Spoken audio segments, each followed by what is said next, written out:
So you started off, like you mentioned, you were born, you're originally from Istanbul. Mhm. Now you're here based in San Francisco. So tell me about how the idea for the brand DEZEN came about. And what year was Well, it when you first launched the brand?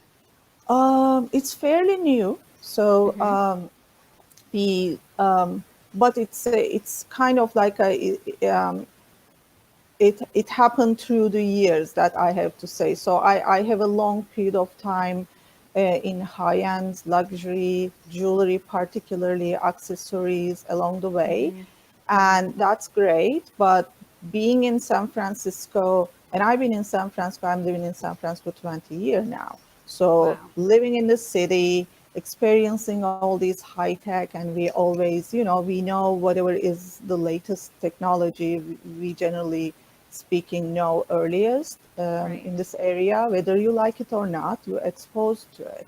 So, on the contrary, I was working very, very traditional um, art, like my clients in San Francisco, but Mm-hmm. they are still liking the very traditional way of making jewelry. I make all these classic looking designs.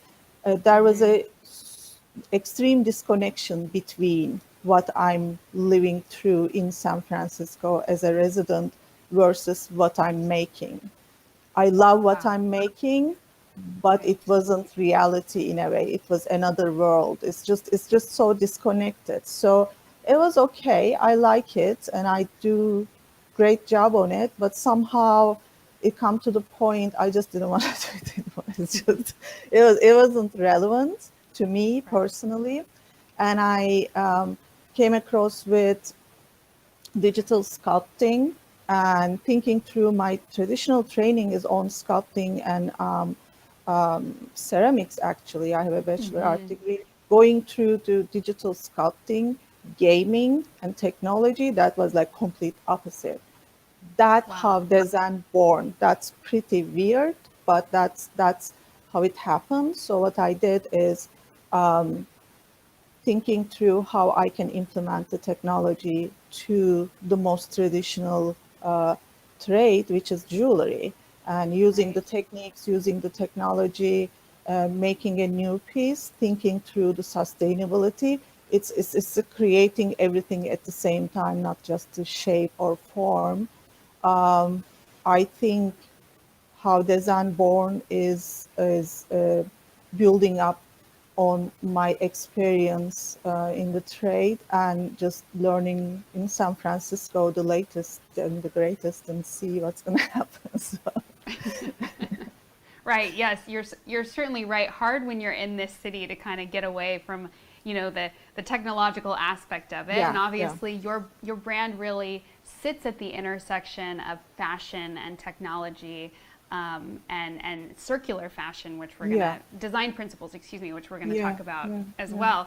I want to kind of highlight the designs that I have here in front of me and talk obviously about the jewelry. My first thought when I put on the jewelry was, wow, it is so incredibly light.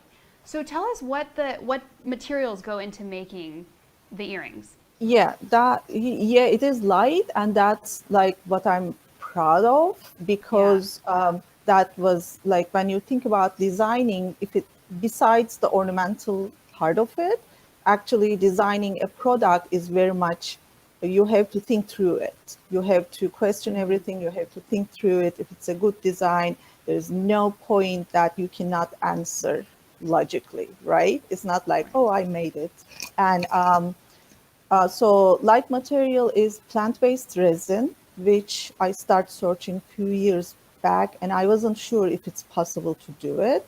So we tried literally like 1.5 year, literally play with it, try everything, Wow. and then Uh make huh. it possible. And it's funny because when I start trying, at the same time, these materials are very new. They were in beta level actually. It wasn't out Mm-hmm. there. So design grow up with the along the technology actually when the material become more available then I was able to as a designer actually use it and mirror it on the product. So plant-based resin is my first choice. Mm-hmm. There are other options to do it, but I didn't trade for it because it's renewable. It is, I mean, sustainability aspect of it is very impressive. And Mm-hmm. to me, if with the technology, again, coming back to Silicon Valley, if we know how to make it better, not to do it is just, I don't know what to say, like if I know there's a plant-based resin, lovely Right. colors of material, why I'm not going to use on my jewelry or why I'm not going to Right. use on any other design. So Right. plant-based resin is a material that we can recycle. We can we can actually take it back. We have a new program coming up. We can take it back, recycle for you, or exchange it, and it doesn't harm the environment because there is no mining involved, no other chemicals are involved. Right. Um, there are a couple of them actually made by algae. The plants we use, most likely it's hemp or corn or things like this. So I think it's great to have this technology and great to have the option as a designer. Well, I am just amazed. When you look at the product, to think that it's plant derived is just Mind amazing. blowing, yeah. Mind blowing. And I want to give people a closer look at the jewelry. So we have a couple of pictures, and I want to talk a little bit about the different designs. So here we have two designs. This is the grand inner design. We have the enchanted forest on the right, I believe, yes, and then on the left we have the evening blue color. So great design, a little bit thinner than the grand signature. We have a couple of other pictures as well to show you. So there we have the signature petite design in the colors juicy grapefruit and lusty lavender. Juicy grapefruit on the left, lusty lavender on the right. Love that the names are also kind of reflecting nature. And then one more photo to show you guys. We have the Cali Poppy necklace, Cali Poppy petite necklace there on in both pictures. So we have it on the model and then also a close-up of the product on the left. And of course, I have all of these pieces here with me. Love trying them on. And again, I am wearing the grand signature in the color Desert Mesa. So tell me, Dilek, a little bit about kind of the timeless aesthetic of the jewelry and how you really were able to capture that in your design. Um, Thank you very much for asking this question. I think again, like going back to design is just the I think it's a combination of because DEZEN's approach is very different than most of the jewelry brands at the moment. Mm-hmm. I wanted to start with some design very recognizable and also has some impact in our minds. Right. So choosing the hoop earrings was very intentional, and also it's very pleasing. Like everybody can wear it. It looks great on Yes. most of the So um, flattering. yeah, very so flattering and very powerful. No matter what Mm-hmm. outfit you are wearing, you can put in a hoop. It doesn't matter. So that was like I think through again what I'm gonna choose because you cannot have many designs and trying to show this plant-based materials at the same time. It's just too much thing going on. So I try Mm-hmm. to narrow down. That lead me to, in a way, a timeless design. But I wanted that timeless design, not something looking like classic. Mm-hmm. I completely refuse that as a designer, especially with these materials. I don't think it makes sense. So I Mm-hmm. try to make um, this item contemporary looking, up to date, interchangeable. It can go through with the color. It can go for everyone. No gender doesn't matter. That makes it actually when you think timeless as a word, especially in jewelry, it represents more kind of like classic design, Mm-hmm. which it's just we just tend to think that way. So I'm trying also change the conversation over there. It doesn't has to be classic looking to be able to timeless.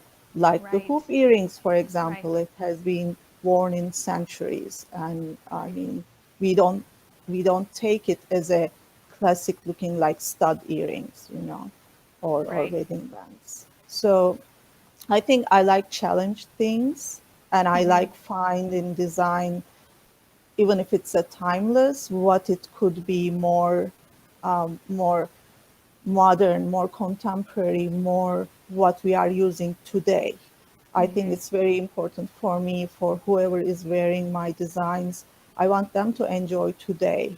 I don't want them to put away for something special. You have to wear it today. Right. Yes. And I should point out too that the designs and the colors we just talked about and showed everybody in those pictures, there are many more color options available. Those are the ones we specifically carry at Beta, but you can go over to DEZEN's website and check out all of the different options.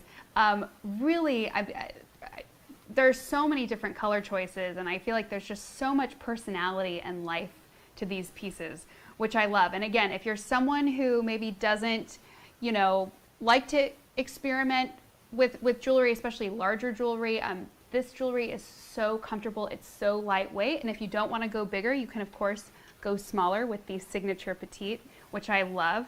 And love what you said, Dilek, about it being, not having to kind of have that classic look to be a timeless piece. And really, I think, these earrings I could wear every single day, and have the comfort, but also have it just be a part of my personality and really kind of show sort of who I am, which I love. Let's talk a little bit about circular design, because this was something that I was unfamiliar with until I stumbled upon DEZEN and your brand, and I know that it is really sort of an integral part of the brand. And I want to read a quote that's on the DEZEN website that says, "Circular fashion is a system where our clothing and personal belongings are produced through a more considered model where the production of an item at the end of its life, where the production of an item and the end of its life, are equally important." So I love that quote. I would love for you to tell us a little bit more about what circular design means. Yeah, circular design is becoming more and more to the mainstream. Actually, I'm very happy for this. I think it was little bit, it was little bit more inside the trade, not in jewelry, but in Mm-hmm. sustainability trade. A year ago, literally, with the pandemic, is so many things change, and sustainability is much more in the front line right now. Um, Right. um, I think circularity also become more popular, or the word. What is it? Is I think it's fantastic, and it's very, it's just impossible to think otherwise if you are a designer and if you know Mm-hmm. about it. That's how I put it. I knew when I start creating design, when I knew the materials, I knew I can recycle them, and that was to me very interesting. And it was kind of like a question, oh, it's doable, let's try it. It's the experimental part of it. But when I came Mm-hmm. across with circular principles, someone actually told me, I wasn't aware, probably 2.5 years ago, maybe 3 years ago, someone I was talking, a prominent marketing in the green space, I was telling and making circles in the air. And I was talking to her, and then she asked me if I know circular economy. And I was like, no, I don't read economy. I'm an artist. But then she gave me a couple of websites. One was Ellen MacArthur Foundation, and I just opened the whole new world in front of Mm-hmm. me. Of course, it's far away from me as a economy system, but what it affects is the design. Actually, design is the core of the circular system, Right. because you need to think through how a product, any product, it could be anything, what's its lifetime effects, and what Mm-hmm. happened after we use it. So today, if we are talking about environmental problems, from from the microplastics and the ocean and the air pollution, every type of pollution, plus human rights, Mm-hmm. which is very connected to circular economy, because when you produce things to use, it involves people. There are people producing these things with some robots these days, but most of the time people's. And Mm-hmm. then these products, when we are done with them, what happens to them? So these two core questions actually answered in circular economy by using design, utilizing design, which is Mm-hmm. you need to figure out at the very beginning what's going to happen, how it's going to be produced, and what's going to happen, and how it's going to affect at the end.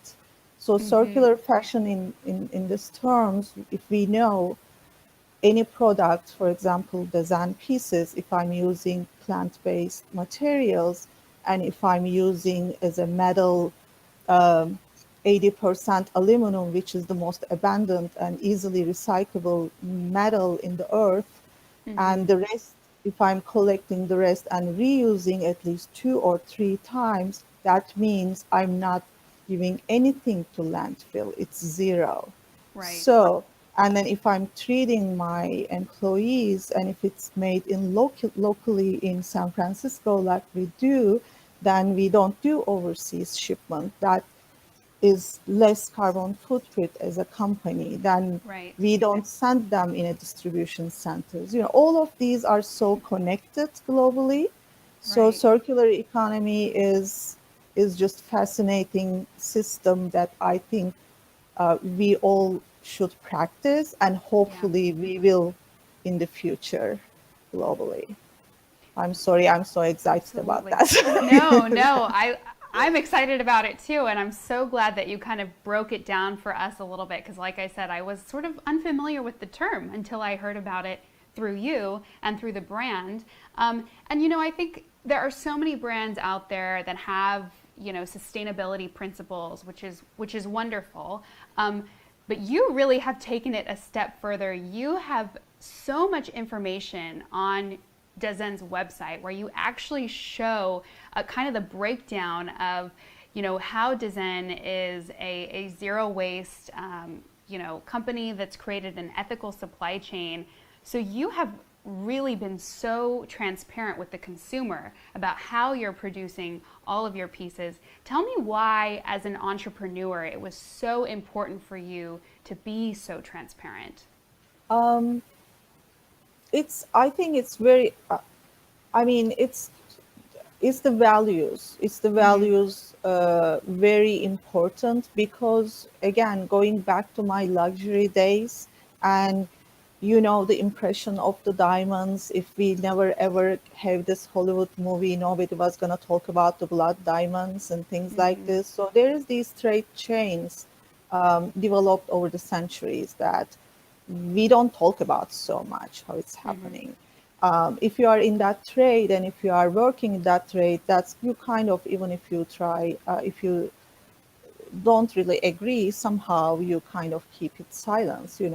I think this is the fundamental problem we are having as a person. So I just, um, if I kind of take it like, if I have a choice, what I would choose as a person, and mirroring to this my company is very important, because it changes Mm-hmm. everything.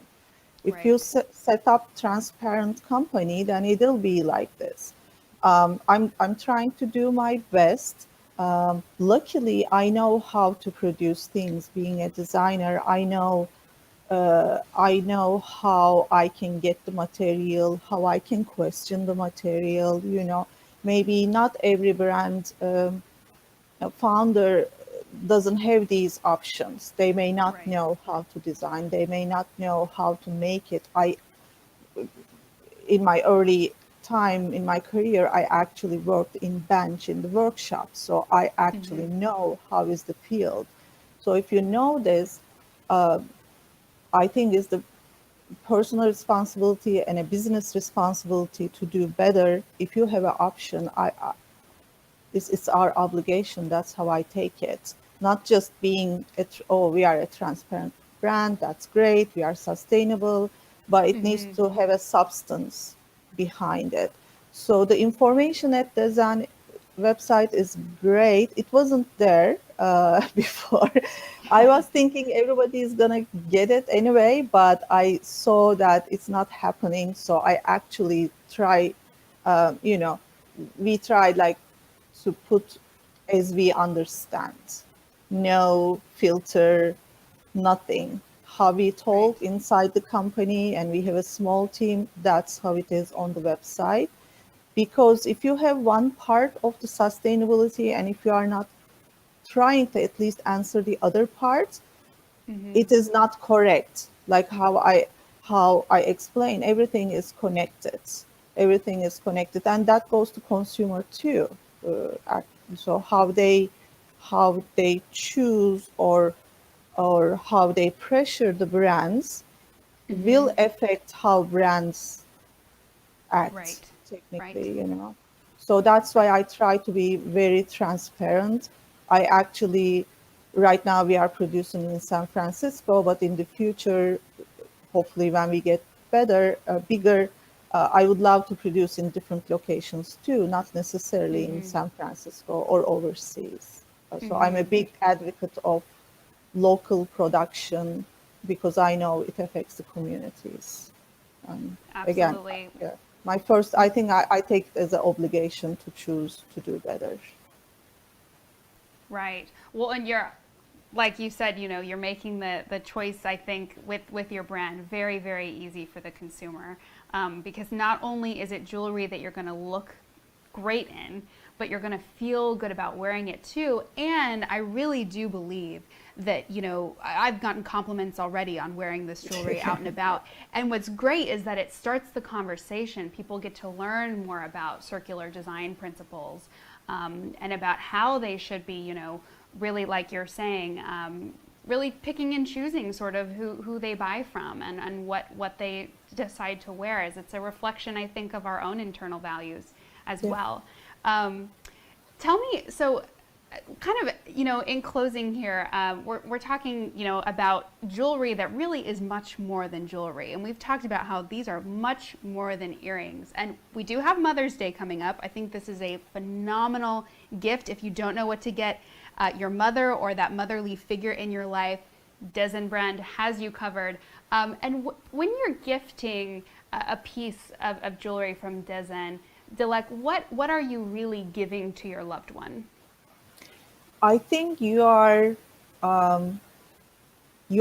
choosing this product intentionally and you are Mm-hmm. naturally becoming a part of the change. That's what Mm-hmm. it is.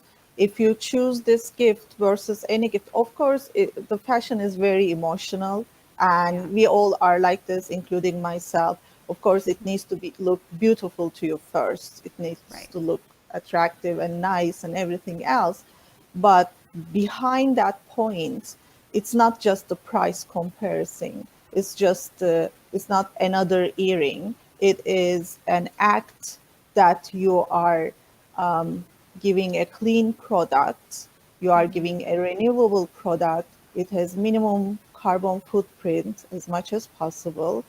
And then we actually donate, we have a pledge with 1% for the planet. So we donate 1% of our revenue back to the other NGOs who works for making a greener, better planet. So we have this. So you are not giving to that person, you are giving back to the planet by default when you Right. choose. And I think it's great. It's not just someone is receiving gift, everyone is gifted in that situation. So Right. Yes, it is a gift for all parties involved, which is yeah. amazing.